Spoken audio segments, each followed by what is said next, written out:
Fans of Super Smash Bros. Love a story. Nintendo's fighting crossover is so big and respected that it elevates everything it absorbs. It's given entire franchises second chances, highlighted decades of gaming history, and enraptured critics worldwide. It took little time for players to craft from it a mythology, one which quickly extended to its roster. Every fighter needed to be justified, at least to fans. This extends to the way people argue for who they'd like to be added, a discussion inescapable throughout video game culture. People want their favorites to not just be fun or unique, but to matter, to have stories comparable to Smash's own. Part of it's to justify the ones we love, but we kinda do want our favorites to be as important to the world as they are to us. So we create stories from them, and for them. The characters who've dominated Smash discourse tend to have the grandest myths.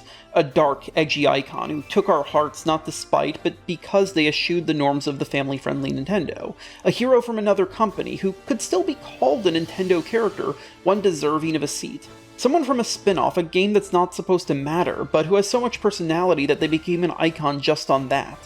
The star of a classic series that's sadly dead, but which could maybe come back if it got a moment in the sun. Someone who got unfairly snubbed the last go-around.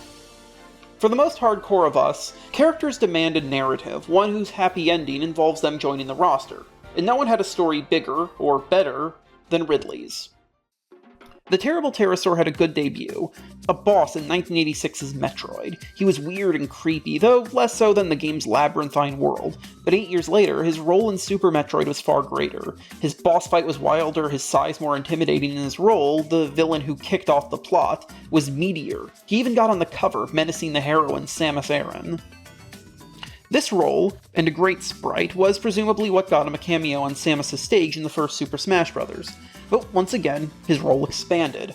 Super Smash Bros. Melee gave him a trophy and put him in the game's opening movie. It was only a few seconds of CGI footage, but that's how the game chose to represent Metroid, Samus and Ridley dueling in a dead space station.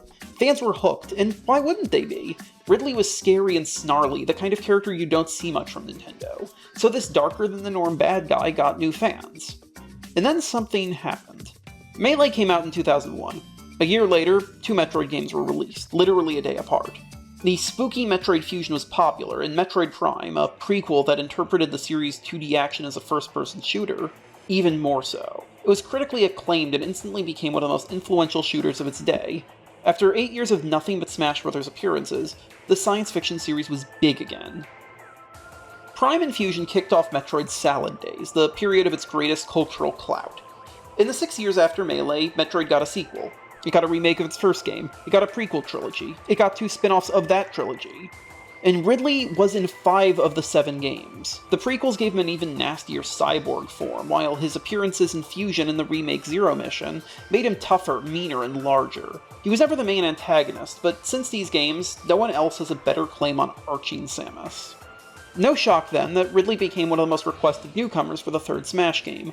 When Super Smash Bros. Brawl was announced in 2005, Ridley was the most popular pick from a franchise whose status and grandeur had expanded exponentially since Melee.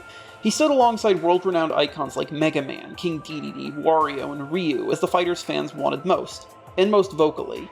But honestly, that's downplaying it. Ridley was not as popular as these characters. He surpassed them.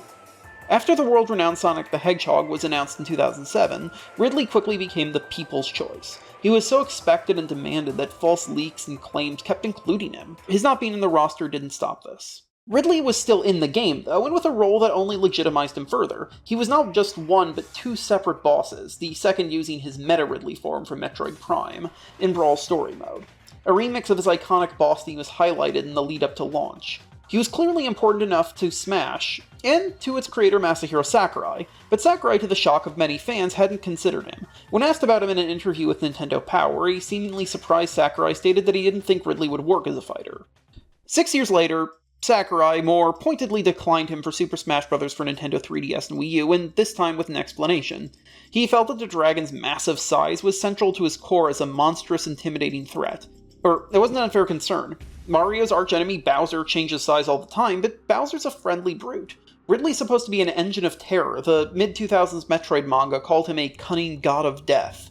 Instead, Sakurai turned him into a hazard for a stage based on Metroid Other M, an obvious attempt to still give him an outsized role. Sakurai's reasoning justified the concerns of a number of Smash fans suspicious of Ridley's qualities. Claims and memes of him being too big were inescapable within the community, as were fights over the extent to which he was important, worthwhile, or deserving of inclusion.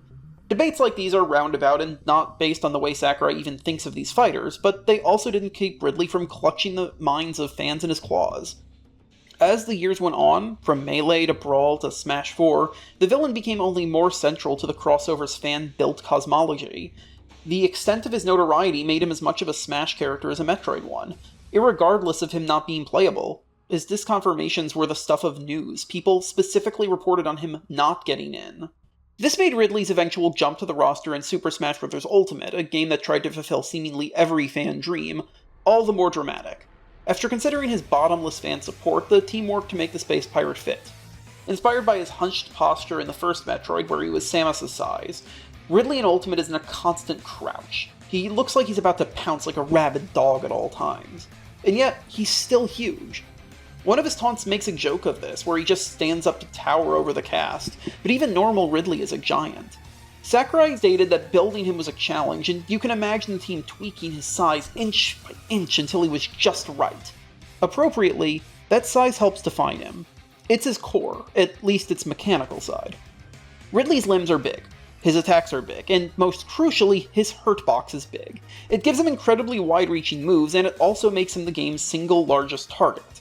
He often falls victim to combos, and since his weight isn't as comparably high, he can just be knocked away more easily than the other bad guys. Plus, you can just sock him in the kisser while he's charging his powerful plasma breath to make it blow up in his face. Threat diffused? But his size also makes Ridley incredibly fun. He feels bigger than life, and his moves all have this wonderful sense of power and scale. It genuinely feels like you're piloting a boss, aided by attacks that are just ferocious. His gargantuan silhouette dominates the stage.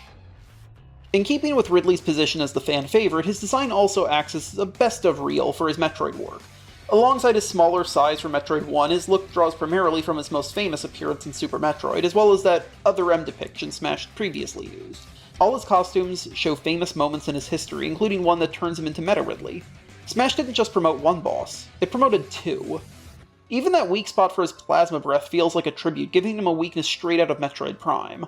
That's just one of the many details that exist mostly to honor the villainy and brutality that enchanted Ridley's fans. Like his tail.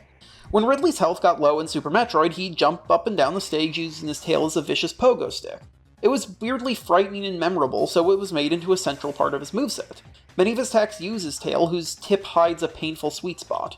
He even got an almost comically violent and cruel special just to push that.